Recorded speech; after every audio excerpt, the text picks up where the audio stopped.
सुविचार।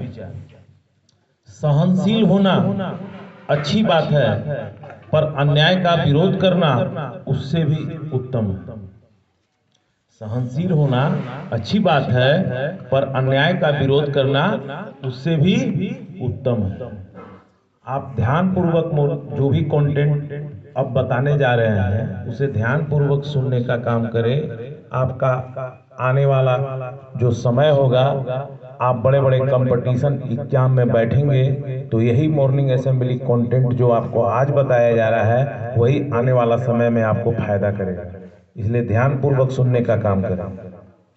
सबसे पहले आज का मुख्य समाचार अंतर्राष्ट्रीय खबरों के साथ।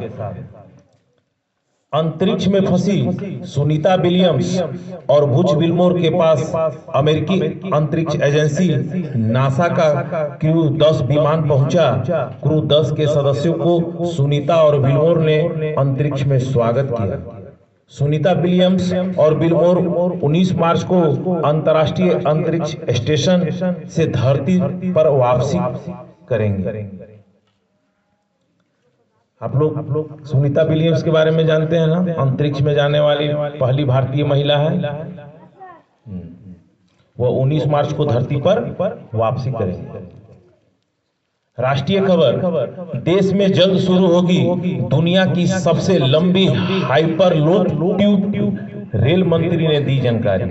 ये हाइपरलूप ट्रेन क्या होता है आपको मैं बता दे रहा हूं कि ये जो अब हमारे देश के जो रेल मंत्री हैं वो हाइपरलूप ट्रेन चलाने जा रहे हैं, जो यात्री और माल दोनों को एक साथ ढोने का काम करेगी और यह बहुत तेज गति से चलेगी। समझ गए? एक साथ दो काम, यात्री को भी ढोएंगे और माल को भी ढोएंगे। तो ये हाइपरलूप ट्रेन जो है तेज गति से चलेगी। रेल के क्षेत्र में यह हमारे देश के लिए बहुत ही बड़ा उपलब्धि है। समझ गए? अब राज्य से जुड़ी हुई खबरें। होटल प्रबंधन संस्थान रांची देश का पहला होटल प्रबंधन संस्थान बनने जा रहा है, जो एमआई संचालित स्मार्ट मेनू इंजीनियरिंग पर आधारित है। हमारे देश के लिए बहुत ही, हमारे राज्य के लिए बहुत ही गौरव की बात है कि देश में पहला होटल प्रबंधन संस्थान बनने का जो है गौरव प्राप्त कर रहा है। अब क्रिकेट से जुड़ी हुई खबरें। घरेलू क्रिकेट में धमाल मचाने वाले करुण नायर, आप लोग आईपीएल 2020 देखना शुरू कर रहे हैं तो करुण नायर का नाम सुने होंगे। आईपीएल में करुण नायर अब विश्व की सबसे लुभावनी T20 लीग में बल्ला चलाते दिखेंगे। समझ गए? अब जो है शिक्षा, कैरियर, टेक्नोलॉजी आदि से जुड़े हुए समाचार। नेशनल टेस्टिंग एजेंसी जिसको हम NTA कहते हैं, जल्द ही परीक्षा के लिए सीटी स्लिप जारी करेगा और एक बार सीटी स्लिप जारी करने के बाद ऑफिशियल वेबसाइट पर जाकर डाउनलोड कर सकते हैं। अब हम लोग सामान्य ज्ञान की ओर चलते हैं। सबसे पहले 1 to 5 तक के बच्चों के लिए आज का सामान्य ज्ञान बूझो पहेली के साथ। आज का पहला प्रश्न, बूझो भैया एक पहेली, जब काटो तो नई नवेली। बूझो भैया एक पहेली, जब काटो तो नई नवेली। जिसका आप दैनिक जीवन में विद्यार्थी हैं तो आप इसका इस्तेमाल भी करते हैं। मैं आपको हिंट्स के लिए दे दिया। हाँ, वेरी गुड, पेंसिल। अगला प्रश्न, गिलहरी, आप सब देखे हैं गिलहरी कौन सा रंग नहीं देख पाती है? गिलहरी को एक रंग जो है उसके सामने रख दिया जाए तो वह उस रंग को नहीं देख पाती है। वह कौन सा रंग है? लाल। कौन सा रंग है? लाल। अगला प्रश्न, कौन सी चीज गर्म करने पर जम जाती है? हाँ, बहुत अच्छा। शरीर के किस अंग से पसीना नहीं आता है? शरीर का वह हमारे शरीर का अंग वह कौन सा अंग है जिस अंग से पसीना नहीं आता? सोचिए ध्यानपूर्वक। हमारे शरीर का वह कौन सा अंग है जिससे पसीना नहीं आता? नहीं समझ में आ रहा है? होठ। कान से तो पसीना आता ही है। कान से पसीना आता है कि नहीं आता? लेकिन होठ से पसीना आता है। समझ गए? हाँ। चलिए, दूरबीन का आविष्कार किसने किया था? दूरबीन। कोई अगर दूर की वस्तु अगर हमें देखनी है, यहां से अगर 10 किलोमीटर दूर की वस्तु अगर देखनी है तो हम कैसे देख पाएंगे उसको? अगर यहां से स्टेशन पर कोई अगर वस्तु अगर है उसे हमको देखनी है तो हम कैसे देख पाएंगे? तो दूरबीन के सहारे। तो आखिर दूरबीन की खोज किसने की थी? दूरबीन के सहारे हम दूर की वस्तु को हम नजदीक देख पाते हैं और स्पष्ट देख पाते हैं। दूर की वस्तु को हम नजदीक देखते हैं और स्पष्ट देखते हैं। और इसका आविष्कार गैलीलियो ने किया। किसने किया? गैलीलियो ने किया। अब कक्षा 6 से 8 तक के बच्चों के लिए आज का पहला प्रश्न, गुवाहाटी किस नदी के किनारे स्थित है?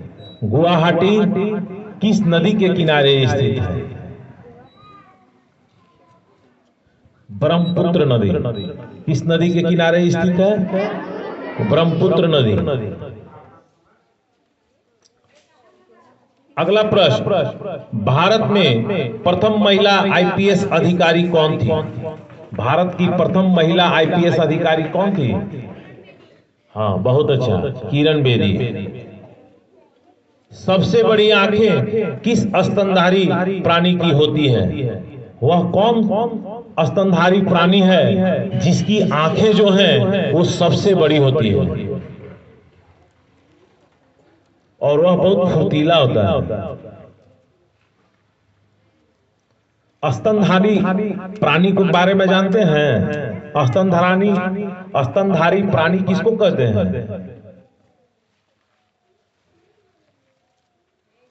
कौन बताया? 1 to 5 का बच्चा बताओ, कौन हाथ उठाया? कौन जानता है? आ जाओ, वेरी गुड। आओ मंच पर आओ, जल्दी दौड़ कर आओ।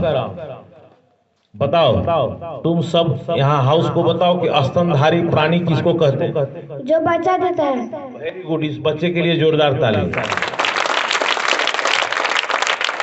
जो जीव बच्चे देते हैं उसे ही हम स्तनधारी प्राणी कहते हैं। समझ गए? और बच्चे, मैं आप सबों को एक 1 to 5 के बच्चों को बता रहा हूं। वैसे जीव जो है, वैसे जीव जिनके कान जो है बाहर से दिखाई नहीं देते हैं वे अंडे देते हैं। आप गौर कीजिएगा, जिसके कान बाहर से दिखाई नहीं देते हैं वैसे जीव जो है क्या देते हैं? अंडे देते हैं, वो बच्चे नहीं देते। सांप क्या देता है? बच्चा। बताओ। अब आप सब इस पर विचार कीजिएगा, गौर कीजिएगा, देखिएगा। अगला प्रश्न, भारत में पिन कोड की शुरुआत कब हुआ था? हम पिन कोड जैसे हर जिला का, हर प्रखंड का अपना एक पिन कोड होता है, तो इस पिन कोड की शुरुआत कब हुई थी? जैसे हम हुसैनाबाद प्रखंड में रहते हैं तो हुसैनाबाद प्रखंड का पिन कोड क्या है? 822116 कहते हैं ना। तो आखिर इस पिन कोड की शुरुआत जो है वो कब हुई थी? 15 अगस्त 1972 को हुई थी। कब हुई थी? 15 अगस्त 1972 को पिन कोड की शुरुआत हुई थी। अगला प्रश्न, मानव कंप्यूटर के नाम से किसे जाना जाता है? मानव कंप्यूटर के नाम से किसे जाना जाता है? मतलब वह कौन सी मानव, वह मानव का नाम क्या था? नहीं, चार्ल्स बेबेज तो कंप्यूटर के आविष्कारक थे, लेकिन शकुंतला देवी को जो है वो मानव कंप्यूटर के नाम से जाना जाता है। किसको जाना जाता है? शकुंतला देवी को मानव कंप्यूटर के नाम से जाना जाता है।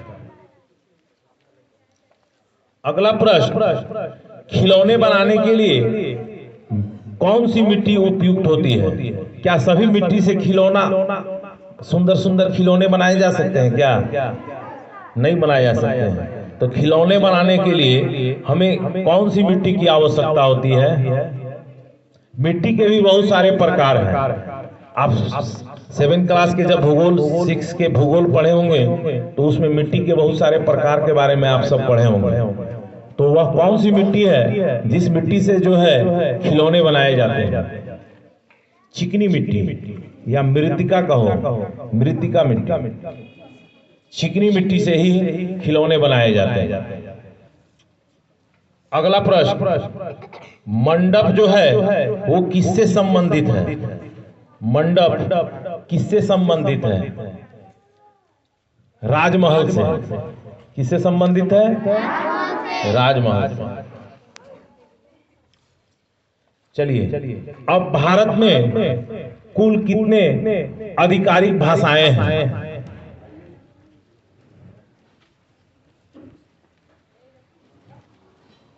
जिसे सरकार ने मान्यता दी है, कुल आधिकारिक भाषाएं कितनी हैं? हाँ, वेरी गुड। कितने हैं? 22 भाषाएं हैं। चलिए, इसी के साथ जो है अब आपका मॉर्निंग असेंबली कंटेंट जो है अब समाप्त हुआ। अब जैसा कि हम जानते हैं हमारा वार्षिक परीक्षा चल रहा है। परीक्षा का निर्धारित जो समय है वो समय हो चुका है। अब हम सब हर दिन की भांति एकदम पंक्तिबद्ध तरीकों से एक एक कर अपने अपने वर्ग कक्ष में जाने का काम करेंगे।